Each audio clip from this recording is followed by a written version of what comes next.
Listen, I don't want to play against Steve just as much as the next person. I think his combos are too easy with too much reward. He promotes a campy playstyle, Diamond is ridiculous, Minecart is just Minecart, and I can go on. He's easily a top tier, and one of, if not debatably, the best character in the game. But that doesn't make him broken. Wait, no, but that doesn't mean he should be banned.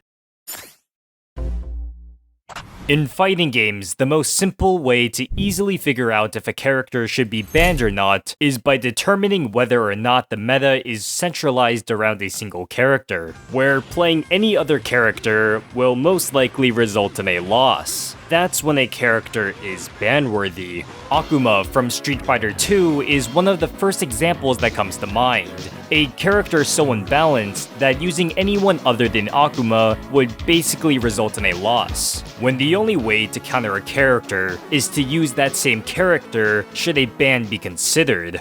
Which is why the first and biggest reason for why I don't think Steve will be banned is the fact that Steve has counterplay.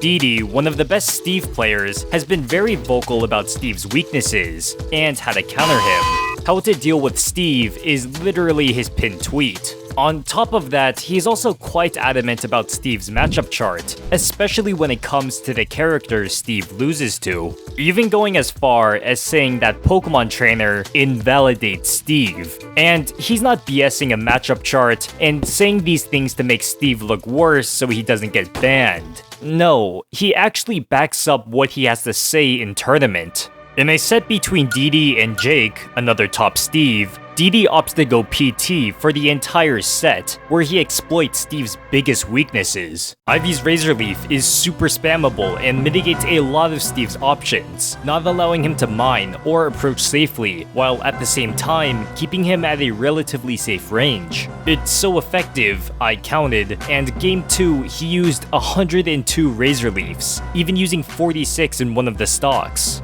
And if Steve is able to get past the maze of Razor Leafs, Didi can just throw out a disjointed aerial or up B to keep himself safe. His aerials don't only pack on a lot of damage, but Ivy's Fair erases Steve's blocks in one fell swoop, and Zard's forward tilt can hit Steve through the blocks. This seemingly simple yet effective strategy allowed Didi to 3-0 Jake, leading to a Game 3 rage quit.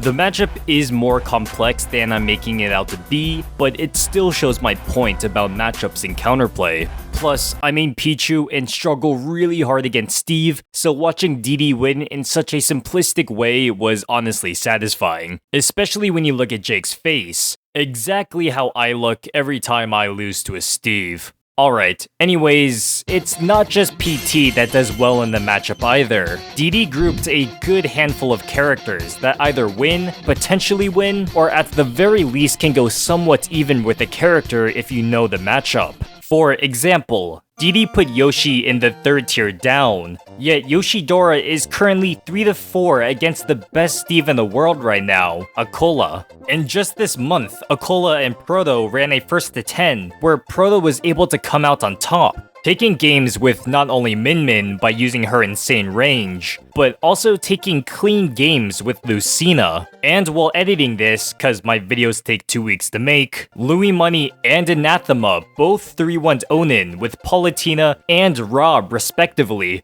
These 3 examples showing that you don't need a winning matchup to beat Steve. A testament that most of the Japanese community seems to be behind. I went through a bunch of Japanese forums and tweets that were made after Onin won SmashCon, and while a lot was said, essentially there was a lot of, why aren't Westerners doing any Steve counterplay?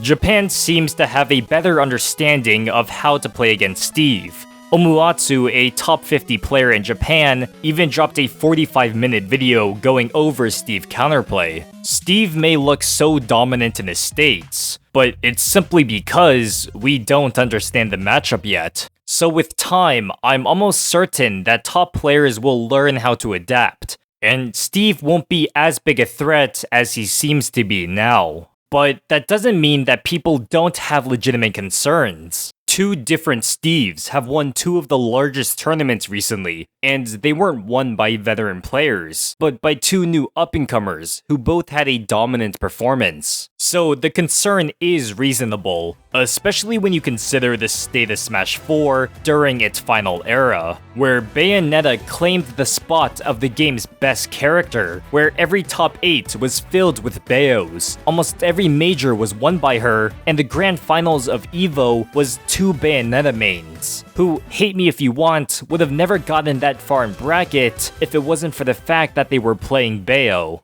The end of Smash 4 was a bit boring to play at a competitive level, and even more boring to watch. People don't want a repeat of that. But the difference between Smash 4 Bayo and Steve is that unlike Bayonetta, Steve has clear counterplay. Yes, Steve is busted, but that doesn't mean he's unbeatable. Remember a few minutes ago, when I said a character should only be considered to be banned when the meta over-centralizes around that character, when the best way to counter a certain character is with a Ditto. Well, that certainly doesn't apply here. So while he's without a doubt an amazing character, that doesn't mean using a character other than Steve will result in a loss.